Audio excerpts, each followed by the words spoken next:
તમને જ્યારે એમ કહેવાય કે નવા નવા નાથ મોરડા નાખ્યા અને તમને એમ કહેવાય કે તરેલે નાખી અને ધીમે ધીમે ધીમે ધીમે ગામની બજારમાં હાંકતો ને ત્યારે ગામના એમ કહેવાય 70 80 વર્ષના ડોહલા એમ કહેતા, હે ભાઈ આ તો વડિયારા દેશી વડિયારા તારી ભવે ભવની ભૂખું ભાંગશે. ગઢિયા કહેતા પણ તમારું ગઠબણ આવ્યું કે મારે તમને છોડી દેવામાં આવ્યા. મારા વાલા વિચાર તો કરો.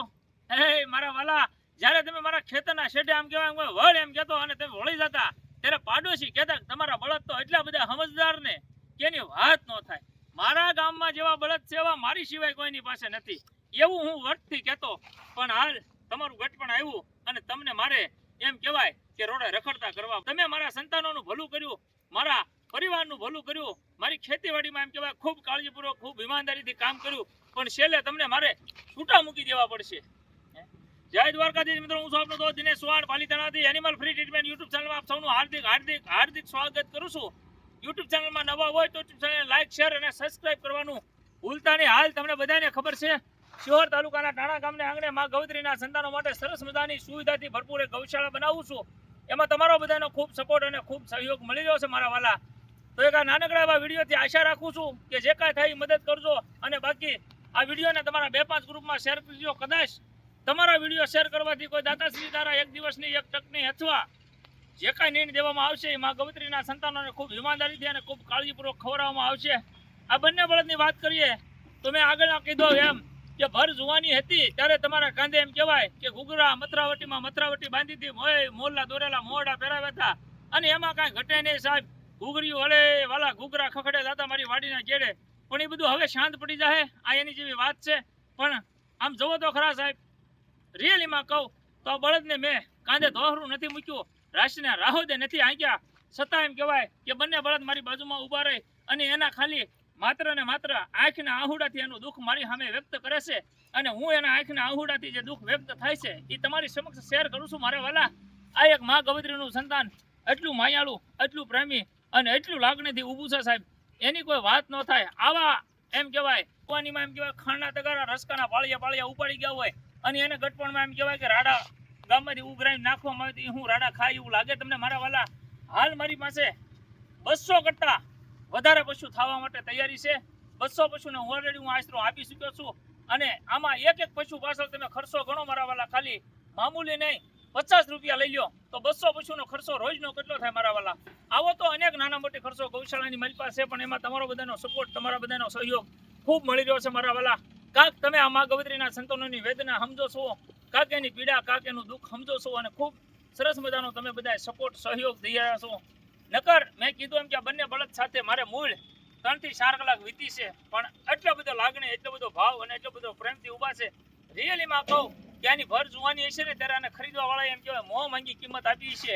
માંગ્યા પૈસા કરતાં હવાયા પૈસા દીધા હશે, પણ છેલ્લે જ્યારે એમ કહેવાય ને કે કાંધે બળ પૂરું થઈ ગયું, પગે એમ કહેવાય હોજા સડવા મીડ્યા, ત્યારે એમ આમ રાહતે કરીને કીધું ભાઈ નીકળ, ઝાંકારો દીધો કઈ નીકળ ભાઈ તારી જરૂર નથી. વિચાર તો કરો, એટલો માયાળું, એટલો લાગણીવાળો અને એટલો ઈમાનદાર બળદ હતો.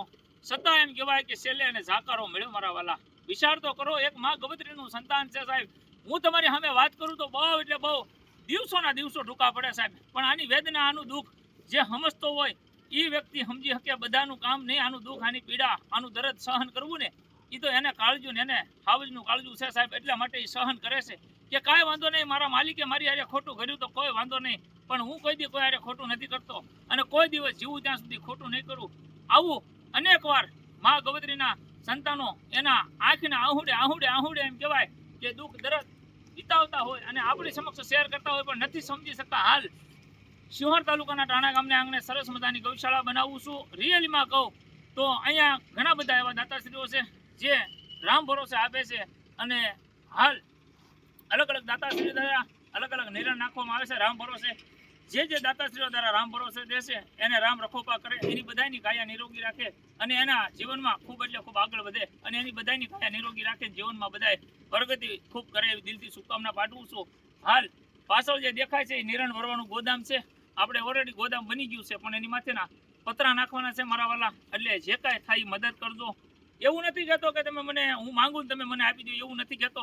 એકવાર રિયલીમાં શિહોર તાલુકાના ટાણા ગામે, શિહોરથી 17 કિલોમીટરના અંતર ઉપર ટાણા ગામ આવેલું છે. સરસ મજાનું ગામ છે અને ત્યાં સિહોર ગામ વટ્યા ટાણા ગામ વટ્યા પછી વરલ જવાના રસ્તા ઉપર 66 kV ની બાજુમાં પેટ્રોલ પંપની સામે સરસ મજાની આ માં ગવત્રીના સંતાનો ખૂબ મોજ કરે છે.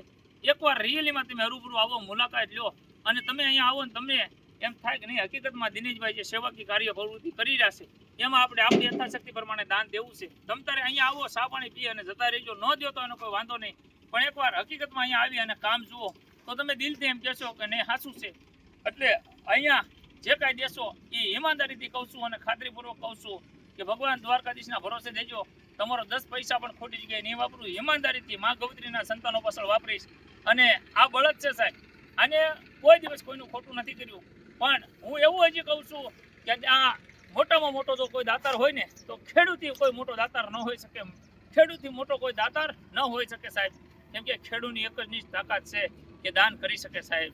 એટલે ભૂલા વગર કહું છું કે જે કાંઈ દેવાય એ દેજો. અને ટાણા ગામનો ખૂબ સરસ મજાનો સપોર્ટ અને ખૂબ સહયોગ મળે છે. નીણ સારા પેટે જે કાંઈ જરૂરિયાત છે એ ટાણા ગામ પૂરું પાડે છે. અને આવા નાના મોટી સેવાકી કાર્ય કરું છું એમાં તમારો બધાનો સપોર્ટ અને સહયોગ મળે છે. તો ભૂલા વગર કહું છું વિડીયોને ખૂબ એટલે ખૂબ શેર કરજો. કદાચ આ બળદ મૂળ માલિક સુધી આ વિડીયો પહોંચે ને એનો માલિક મને ફોન કરે એવી હું આશા રાખું છું. બળદ હવે આપણે દેવાના નથી થતા, આપણી પાસે છે અને જીવે ત્યાં સુધી સેવા કરવાની છે. તો ભૂલા વગર કહું છું મારા વાલા, એકવાર અવશ્ય વિડીયોને શેર કરજો. જય દ્વારકાધીશ, જય મુરલીધર.